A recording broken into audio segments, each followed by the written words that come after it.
We're just waiting for that last surge of silver over gold. It's going to end somewhere around 15 to 1. We don't know exactly when, but my guess is there's a bank crisis of some sort. The Fed cuts to zero, starts QE again, and then the metals just go up, limit up one day, limit up day 2, limit up day 3, limit up day 4. It's going to be like the end of 1979, the beginning of 1980, except this time there's going to be no correction back down. The monetary demand for silver is starting to wake up, and the silver market is not structured for that. It's structured for silver as a commodity, and it doesn't have the capacity to satisfy the demands of people who are demanding silver suddenly as money because they're panicking.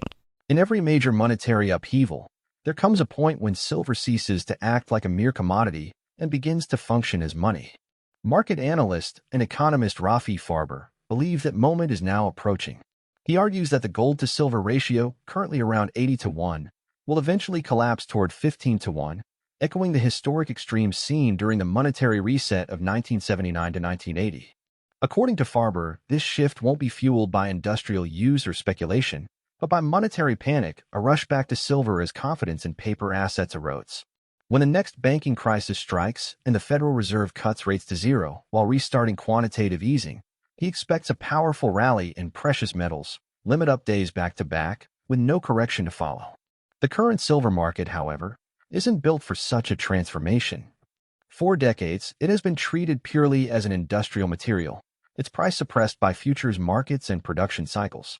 Once investors and institutions begin viewing silver as real money again, Farber warns, that fragile structure will collapse under demand. Supply simply won't be able to meet the surge from those scrambling to protect their purchasing power.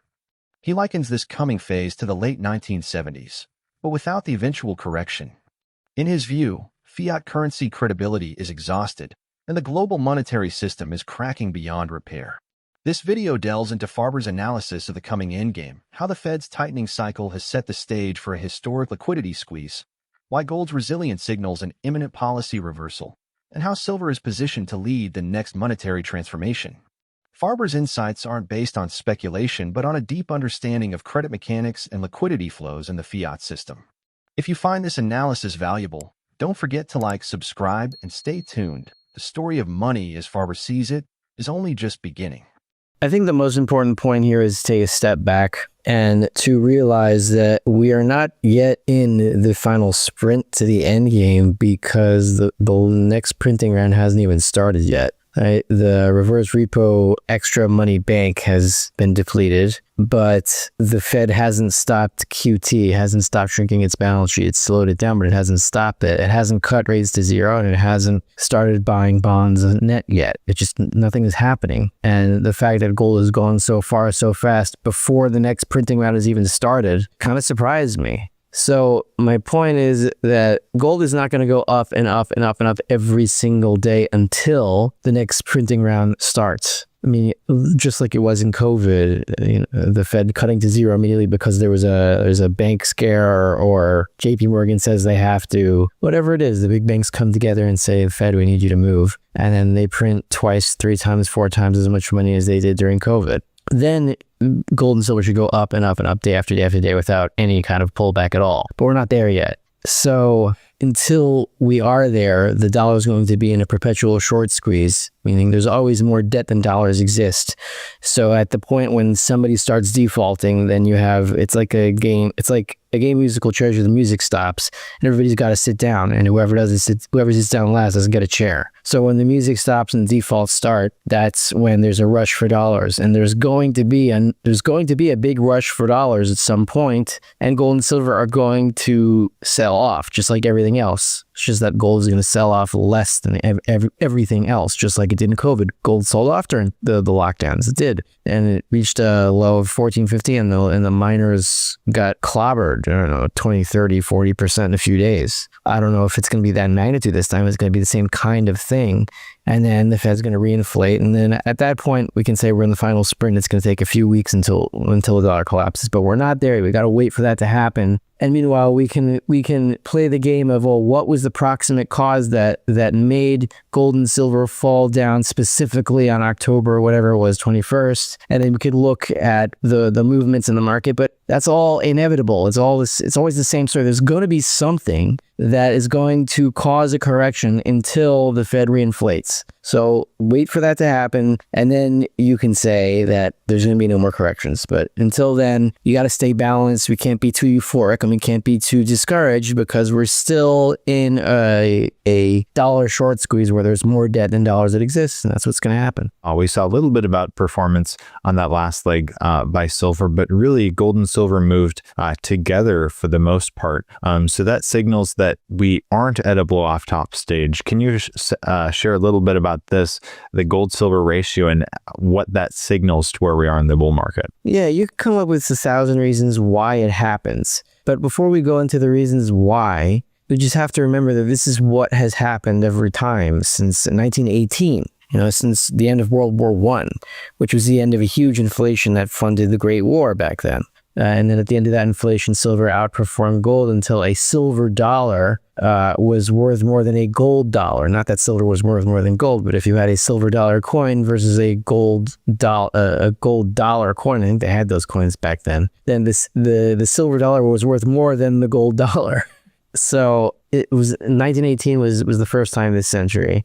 You had it in 1968, 1980. 2011, every single time there's some sort of a monetary reset, minor or major, then silver always handily outperforms gold. Like, obviously, what's that word? Not sporadically. Like in a frenzy. There's just a huge bid for silver, and we didn't see anything near that at all. Like we were applauding, and we were giving a nice little polite round of applause to silver when it finally caught up to the rate that gold was rising, and even that wasn't every day. And so maybe since August or September, silver has very slightly outperformed gold. But so it went from a ratio of 107 to 1 in April to now 80 to 1 a few days ago. So fine, it's a little bit of an outperformance, but you're counting from 107. That's not a normal ratio. So whatever is happening now, it's not an intermediate top. If it is a major top, it would be like any of the other ones that we've experienced since 1918.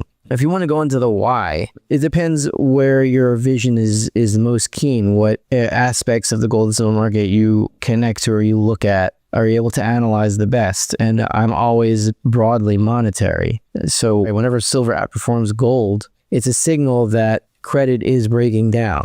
And either the Fed intervenes and it saves the credit market by adding more credit. Adding more credit means adding more debt, because it's the same thing. Credit and debt are two sides of the same coin. So if the Fed's able to add more credit, add more debt, and then it's like a borrower who you're demanding he pay you back, and he gets more credit from someone else, and he's able to pay you back in credit, and you're like, okay, fine. So I'll extend the term on your loan, and you'll keep giving me this credit. So that's what the Fed does. It just keeps extending the loan. So as long as it can do that, it can calm down the money markets and expand the credit markets. But when silver outperforms gold, that means either the Fed has to reinflate and suppress the monetary prices in terms of credit, or it's done. And this time they'll try to reinflate and it won't work. It'll be done. And we're just waiting for that last surge of silver over gold. It's going to end somewhere around 15 to 1. We don't know exactly when, but my guess is there's a bank crisis of some sort. The Fed cuts to zero, starts QE again, and then the metals just go up. Limit up one day, limit up day 2, limit up day 3, limit up day 4. It's going to be like the end of 1979, the beginning of 1980, except this time there's going to be no correction back down.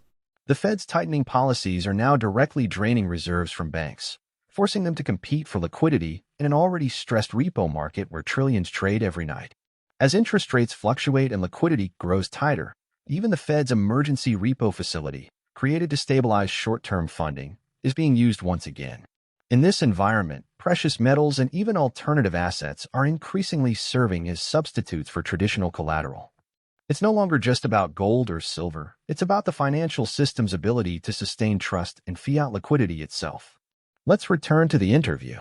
So the reverse repos are done. There's practically no more of them. I think the last one was like 3 billion, which is basically nothing. So the quantitative tightening, the QT, the shrinking of the balance sheet that the Fed has engaged in since it started at the peak of the balance sheet was sometime in 2021 for the last 4 years, maybe 2022. I don't remember. It's all blurring together.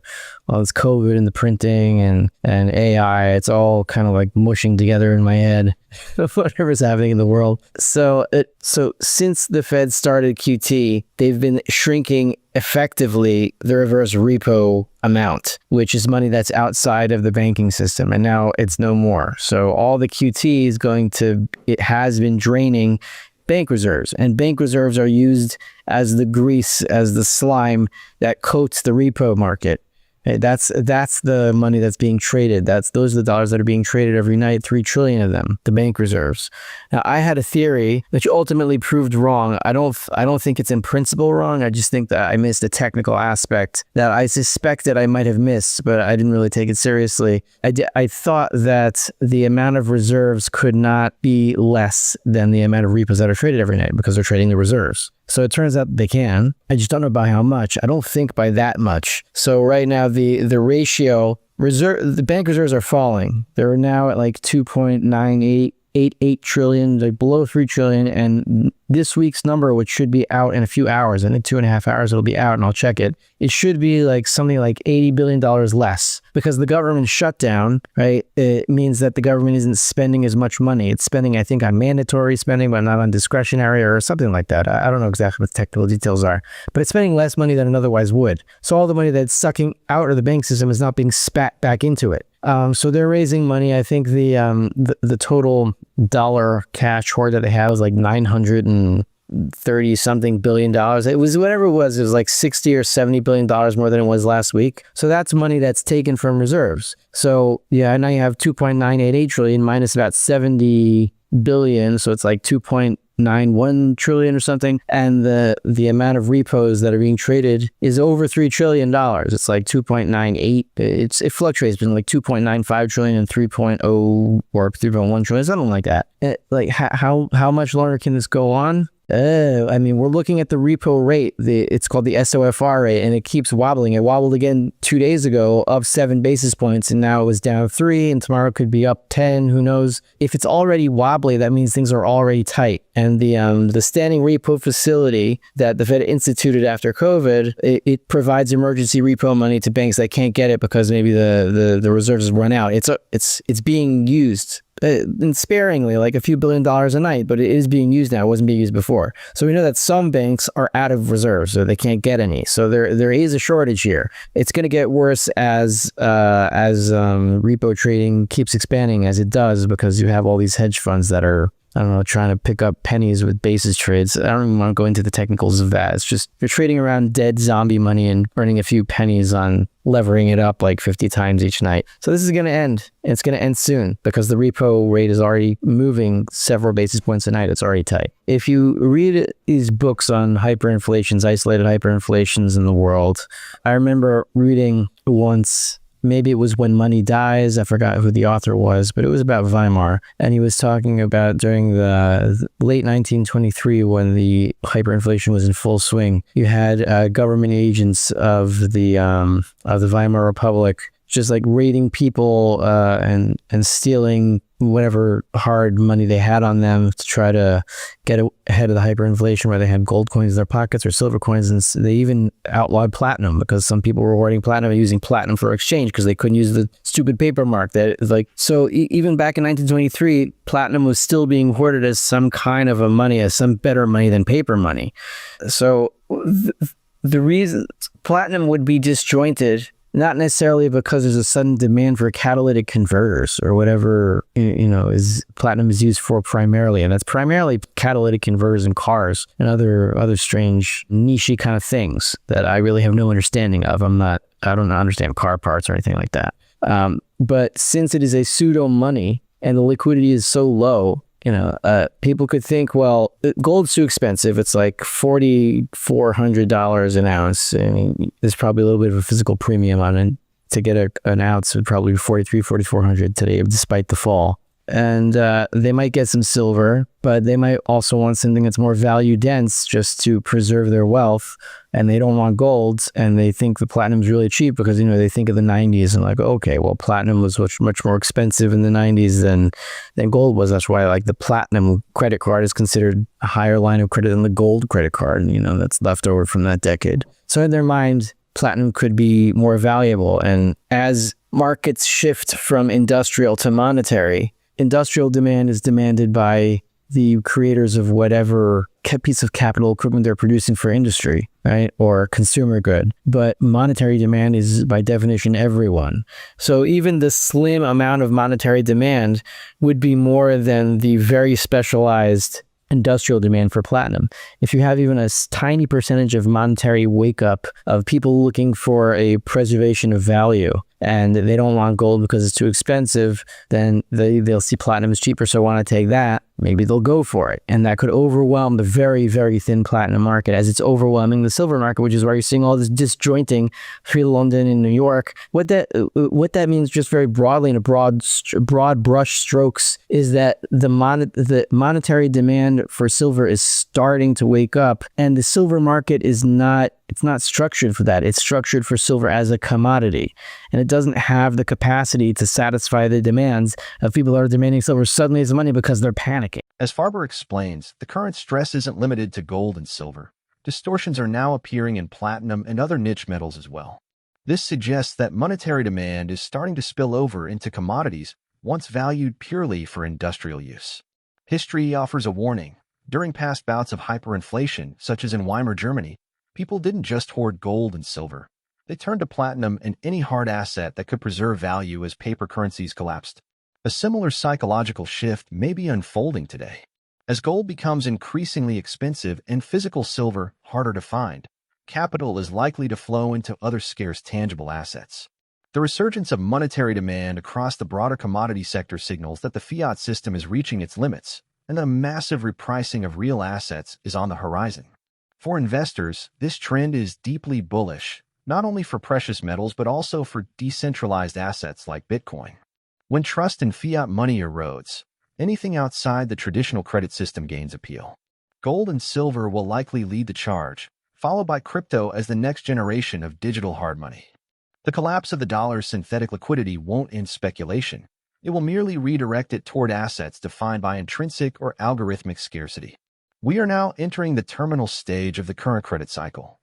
Whether this transition happens gradually or in a sudden shock, the end result will be the same: a global reset back to hard money principles. If you want to stay ahead of these shifts, be sure to like this video, share your insights in the comments, and subscribe for weekly deep dives into what's really happening behind the headlines. Thank you for watching.